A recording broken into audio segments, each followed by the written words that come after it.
这是广州的猎德大桥，白天看起来平平无奇，而到了晚上，桥上这一块长达300米长的巨型屏幕亮起，顿时就成了广州市中心最闪耀的夜景。激情全运會，活力大灣區，魅力新廣州。如果你像我这样站在这座大桥上面，就能发现我身后这些在绳索上面一颗颗的灯珠，正是这接近14万颗灯珠构成了这一块巨大网状屏。但如果我把这14万颗灯栽到一块163寸的大电视的其中一寸里，这就是如今最前沿的显示技术 Micro LED。不过，在给你介绍这一块售价高到100万的显示器之前，我们还弄来了这些，它们是各个年代顶级的显示设备，可以透露下面的进度条自由观看。看这里面有你熟悉的吗？大头电视、大头电脑，也就是大名鼎鼎的 CRT 显示器，作为上世纪50年代到00年之间最主流的显示设备，你们小时候肯定见过。我还记得小学的时候电脑课，那时候我有一个24MB 的 U 盘，里面装的唯一能装下的游戏就是 GBA 模拟器，自由时间一到，猛猛开玩。大家还记得那个时候带着 U 盘靠什么游戏去电脑上面玩吗？但今天我手上的这玩意儿可不是小学计划能用上的，因为它染上了这是2000年推出的 Apple Studio Display， 还是个透明探索版。苹果美学你懂的 ，iPhone 5S 有指纹 ，iPhone X 有刘海全面屏 ，iPhone Air 有超薄机身。这一台苹果的 CRT 显示器也有自己当年的全球首发，就是这一根 ADC 线材还有接口。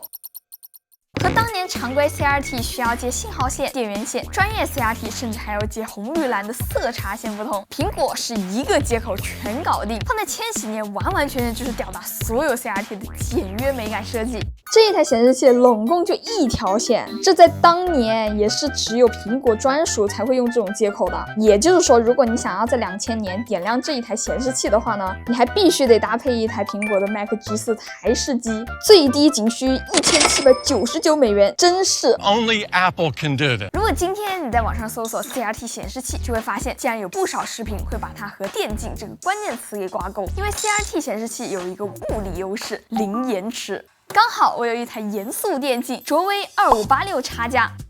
我们可以在动态的游戏画面里面感受这一种跨越时代的区别。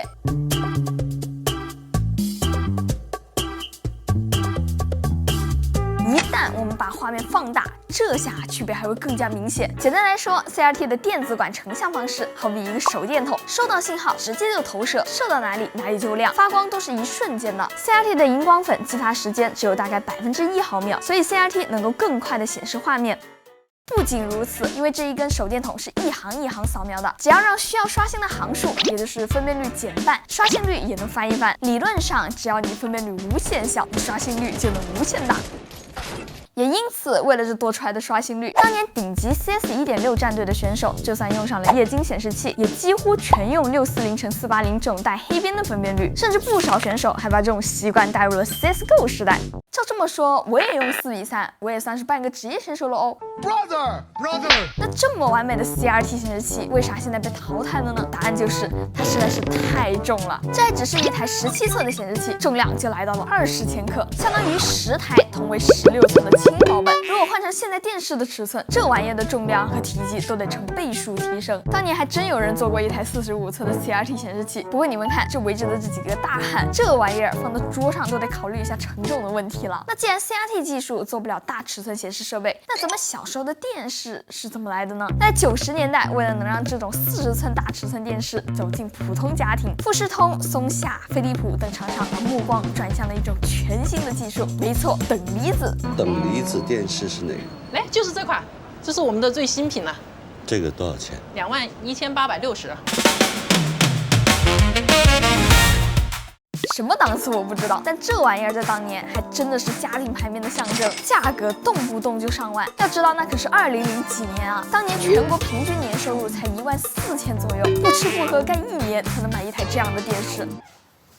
等离子电视采用每一块像素独立发光的方式，而且因为和 CRT 显示器一样，都是通过激发荧光粉材料来成像，还继承了零拖影的优势。也因此，我还经常能看到评论区说这玩意儿比市面上大部分的 OLED 电视都要强。这我还真有点不信啊！正好我的好朋友胖哥专门鼓捣这种高级电视，我们直接来看区别。大家好，我是只剩干货的大胖哥，也就是切里那位有喜欢收藏老电视的朋友。今儿用我个人心中最适合游戏，08年上市7万多100多斤的松下65 PZ880，给大伙儿放几个片段展示一下。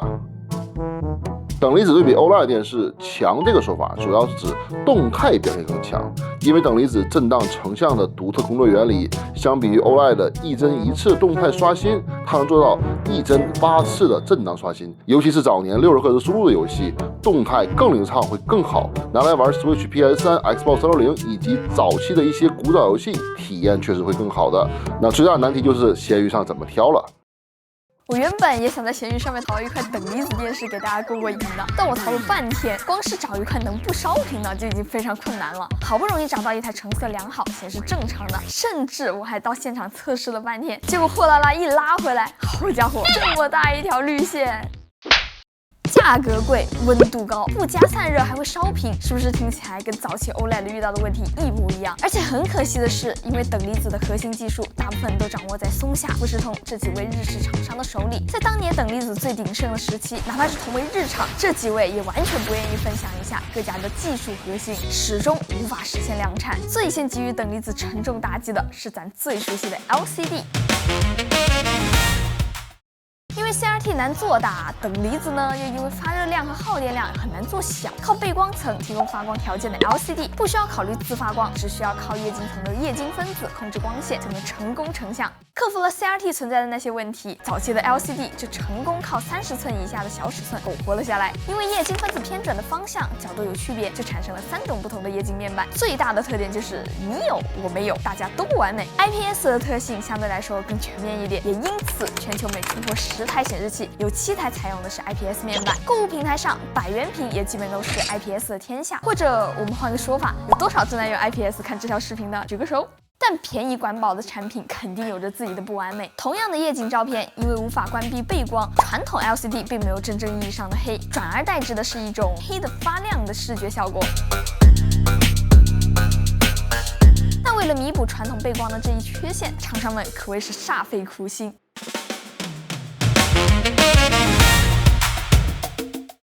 传统派将背光模组通过切蛋糕的形式分开，需要哪一部分发亮即可。在此基础上，把灯珠缩小，控光还能做到更加精细，这就是我们说的 Mini LED。全屏黑不下来的问题是解决了，但单独发光的分区会产生光晕，每个人物都散发着圣母光。而 OLED 作为显示技术，又提供了另外一种解题思路：有色材料直接作为像素，每个像素自己发光，色准解决了；像素通电即发光，响应速度解决了；像素材料直接发光，不需要背光模组，对比度解决了；没有液晶偏转，可视角度也解决了。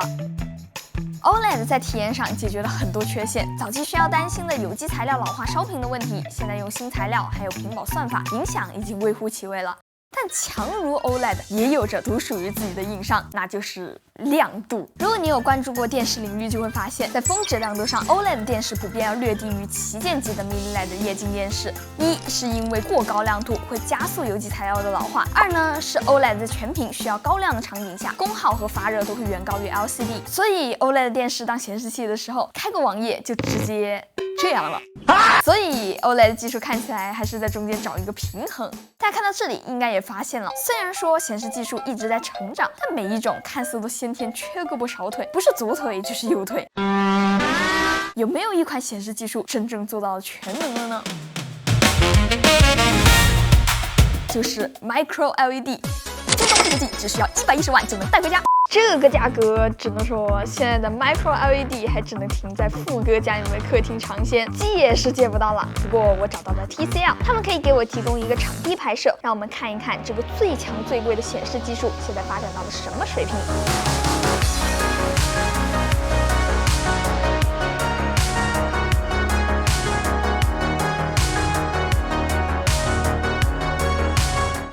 Micro Micro LED 为什么现实效果这么震撼呢？其实最重要的区别就是亮。Micro LED 就像它的名字一样，它本质上就是微型的发光二极管，再通俗一点就是手电筒里面的灯泡。不知道大家有没有刷到过那种 LED 手电筒，一道光过去，半座山都可以给你照亮，所以先天上就没有亮度上面的缺陷。那作为灯泡，它采用的是自然的无机材料，那更是没有老化烧屏的风险了。我身后这一块巨大的 Micro LED 屏幕就有2400多万颗灯珠组成的，而我手上这一块充电宝，这么大一块的地方都有接近10万颗灯珠，整个屏幕的峰值亮度可以去到1万尼特，什么概念呢？大概是我们平时用的显示器的5到10倍的亮度。我还特地把 CRT 显示器一起带过来了，给大家看一下不同时代的显示器一起点亮的样子吧。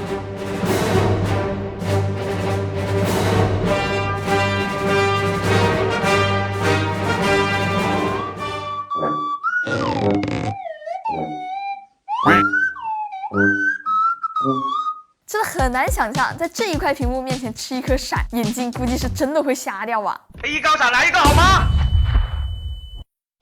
另外，微型 LED 还带来了相当通透的色彩能力，画面里面的明暗层次、色彩过渡都拉到了近乎肉眼直触的真实感，或者说是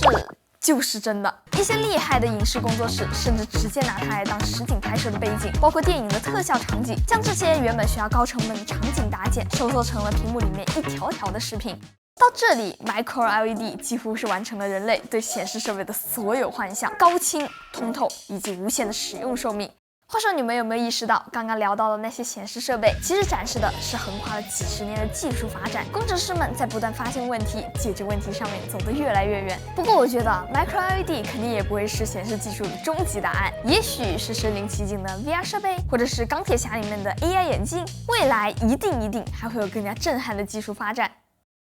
OK， 那么以上就是本期视频的所有内容啦。如果这期视频还有点意思的话，记得给我点赞、3连关注哦，对我来说非常重要。那我是千里，咱们下期再见吧，拜拜。